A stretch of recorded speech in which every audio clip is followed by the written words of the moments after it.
Hi, this is Usagi Wasabi, and I'm sharing with you a project that I just wrapped up here in Houston.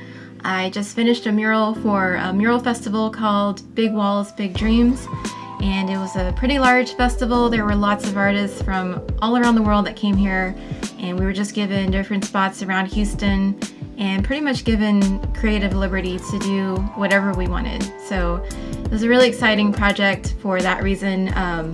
Another thing that I really liked was the fact that I could finally use the much dreaded spray paint. I say dreaded because this is a medium that I have never had a chance to master, let alone even use. So I had to almost exclusively paint this whole mural using spray paint. And I just wanted to share with you some of my thoughts on using this and how it has now become one of my favorite mediums to use. This was also the first mural I got to paint on a brick surface, so there were some things that I didn't know I would encounter until I was up at the wall. And another thing I'll talk a little bit more about was the weather. So there's quite a few new things that happened for this project, and I'll talk a little bit more about them during the time lapse. So we'll go ahead and get that started. I'll see you in a bit.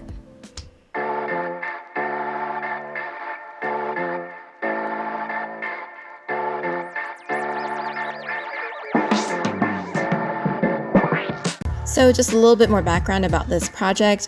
This was hosted by a local studio called Up Art Studio, and it was just a mural festival that brought a bunch of different artists from around the world.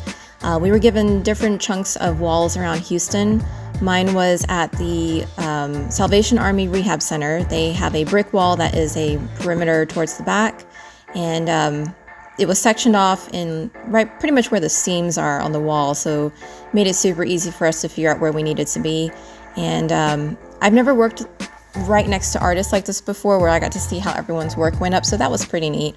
And seeing how everyone used the doodle grid method, I go over that in my first video, so you can always go check that one out and see how it's super interesting how you can get your idea on paper or tablet onto a large surface using that method. So this project, we were provided with our materials. I had to use spray paint for mine. I'm usually a latex paint or acrylic paint artist, so going from that to spray paint was a big challenge. I had to literally get a crash course from my neighbor to the left. His name is Paul Garson. He's an excellent artist. He's been doing this for a long time, and he was so kind to show myself and many other artists how to use spray paint. Just showed us some really quick and useful tips, and that was pretty much it. Every morning I would go out there, try out some of the techniques he showed me, start painting, go home, continue practicing in my garage for a little bit, repeat the next day. It definitely was very different, and just trying to get a straight line was a challenge, but I think by the end of the project, I was not intimidated by this material anymore. I actually really love it because this was the first time I had to paint on brick. And in my previous projects, I used latex on smoother surfaces like metal or plywood, and it went okay. But with brick, it just really wanted to drink up anything that was on top of it. So all of the background on this piece was different colors of acrylic that I had layered, and it took forever. So once I switched over to my spray paint, things went a lot faster, and ended up just redoing the background with a lot of spray paint and then just whipping out the rest of this mural as fast as I could.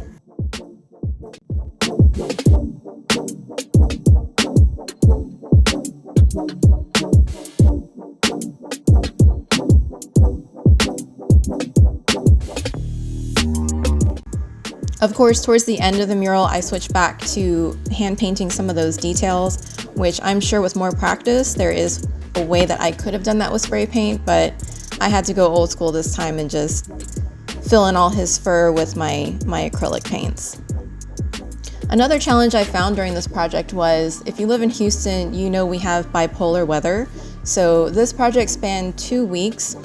For week 1, it was super hot. And this worked out to my benefit because when the surface you're working on gets hot, the paint you put on it tends to dry pretty fast. So you can work in different layers fairly quickly. But for week 2, the temperatures dropped a lot and it was freezing out there. And we also didn't have much sun. As you can see, there's a lot of cloud cover.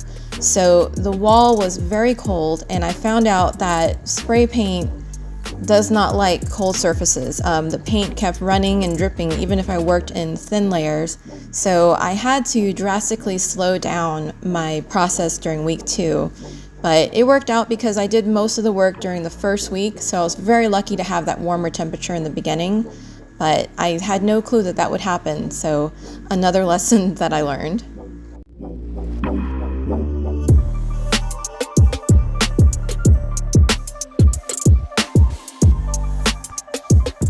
And of course, I was very excited to use stencils for the first time. I never used spray paint, so I can never use a stencil.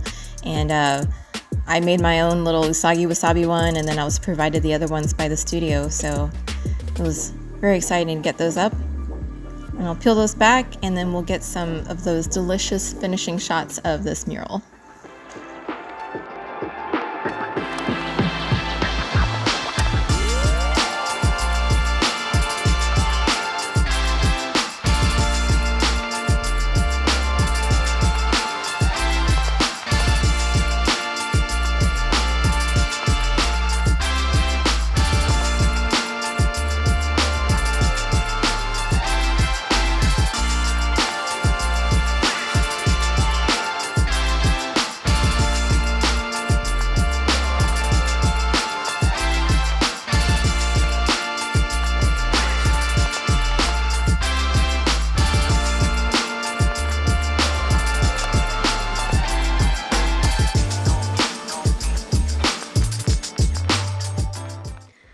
So that's pretty much the whole video. Thank you so much if you watched the whole thing all the way through. If you haven't already subscribed, I very much appreciate if you could do so. It really helps creators out on YouTube. And hopefully I'll be posting some more videos soon. I had a few technology upgrades over the holiday season, so hopefully it'll make that process a little quicker for me. And I do have other projects that I've documented that I'm going to be posting up soon, so just stay tuned, and thank you for the support. Bye. Say bye, Daisy. Bye.